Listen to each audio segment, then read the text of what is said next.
So my name is Barb Zimmer and I'm a botanist, and I've been living in this area since 1975 in Tejon-Cache, and we're here at Jackman Flats Provincial Park, which is a really interesting place covered with old growth pine trees and lichen parkland, and there's nothing like it anywhere else.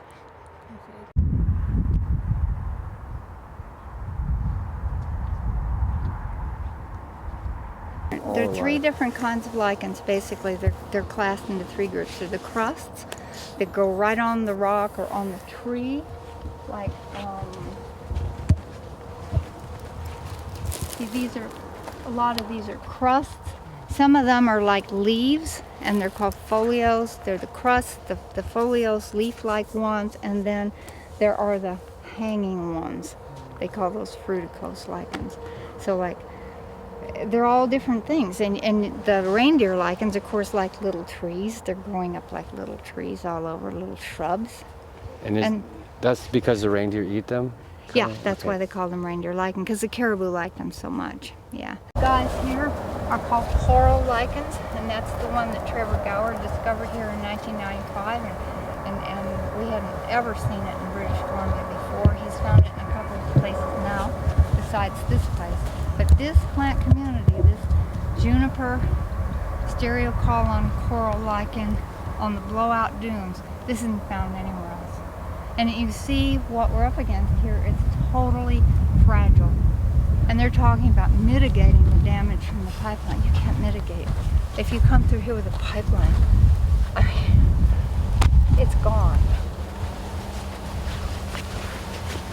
And so these green ones here that are poking up, the bigger, taller lichens, as a reindeer lichen. It's a cladonia, well, it's called cladina now. And we postulate that 100 years ago, I had a friend who came here in 1929. She's dead now.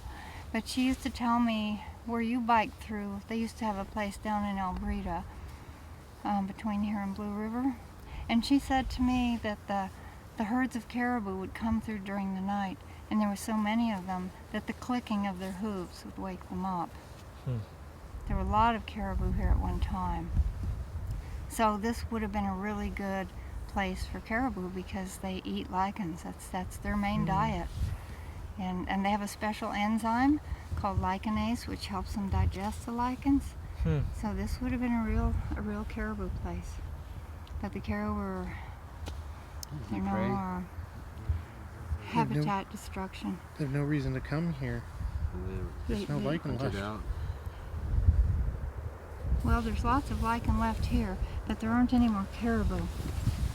See, we used to have really good winters. When we first came here, we'd get at least a month of 30 below zero, 40 below zero, something like that, for a month anyway. And that's enough to really set the pine beetles back.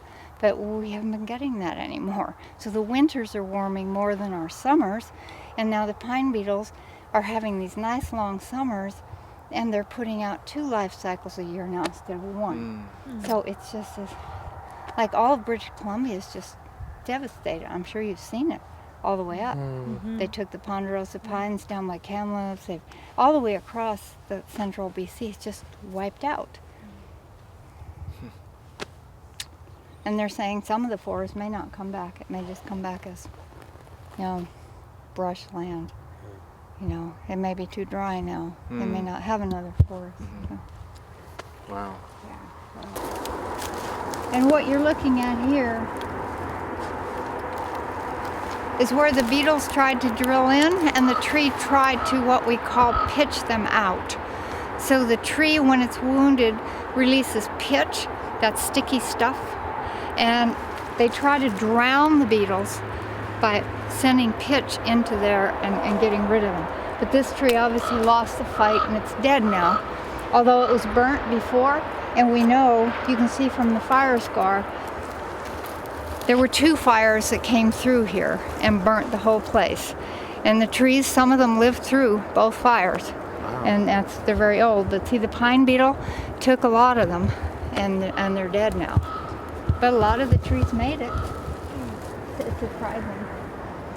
Parks wanted to come in here when they wanted a log log all of the trees out of here and burn them and all that stuff. And I said, no. You just leave the pine beetle alone. You know, pine beetles have been with pine trees for hundreds of millions of years. This has all happened before. There's only one thing different now and out of balance, and that's us. You know, we're the only thing that's messed up, really. You know, the pine beetles have been here. The trees know what to do. You know, sometimes they die, sometimes they don't. But you know, it's a cycle. And you know, they were going through the time period when they wanted to, quote, stop the pine beetle from getting into Alberta. And I wrote them a letter and I said, you don't stop an insect that can fly 200 kilometers on an updraft by logging a few trees in a park. Yeah. And it didn't. It's in Alberta big time. Didn't stop anything. Wow. Can you briefly explain how we've upset that balance? Like how does our actions impact that? I know I'm personally familiar with that, but not everyone is. Well, you know, the example of this little bitty park of 1,000 or 1,100 acres is all it is. But this, you're looking at the biggest piece of valley bottom land that's in one piece. All the rest of it is in private hands. You know, in the valley bottom. It's all farmed, it's all something else. It's all the habitat is changed, you know, except for maybe my place, and I haven't changed very much. But most places, you know, there's not much left of what was originally there. And we've lost a lot of things. There used to be nightjars living in here, the birds. I don't think they're here anymore because there's just not enough habitat left in the valley bottom for them anymore. I mean, humans do a lot of things inadvertently. We don't realize we're using all the land. And so what does that leave for everything else?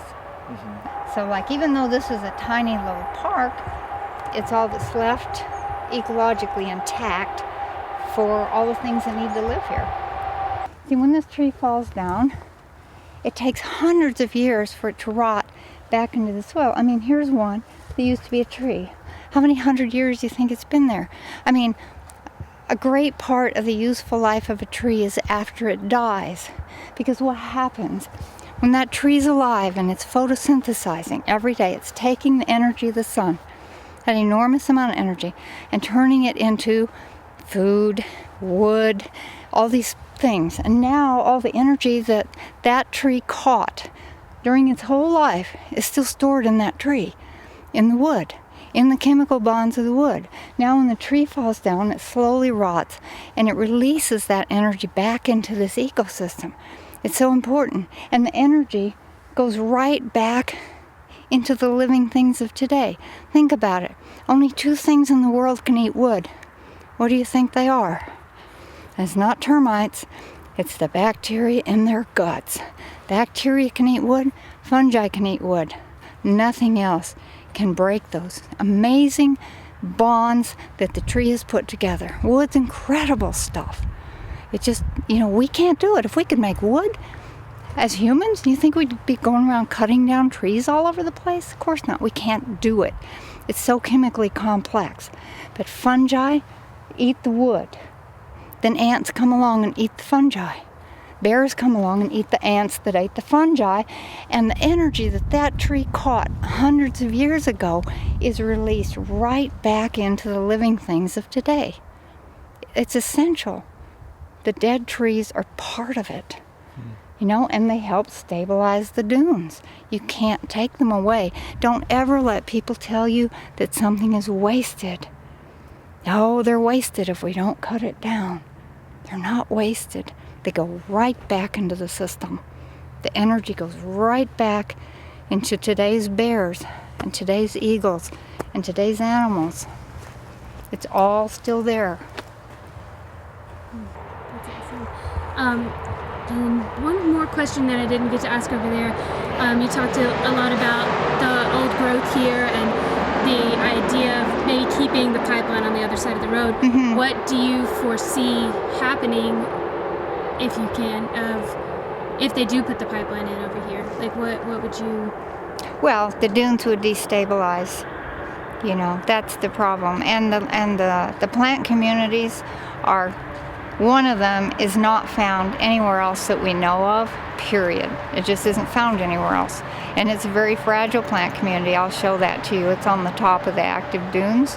And the dunes would simply destabilize. And forestry realized this too when they gave up the land in the beginning for a park, because they knew if they logged it, the dunes will start to move again. And they could bury people's homes, they could bury the highway. And you can't remediate damage to plant communities that are this sensitive, this fragile, and this rare. They're just not found anywhere. We don't know how to rehabilitate these. So they need to be left.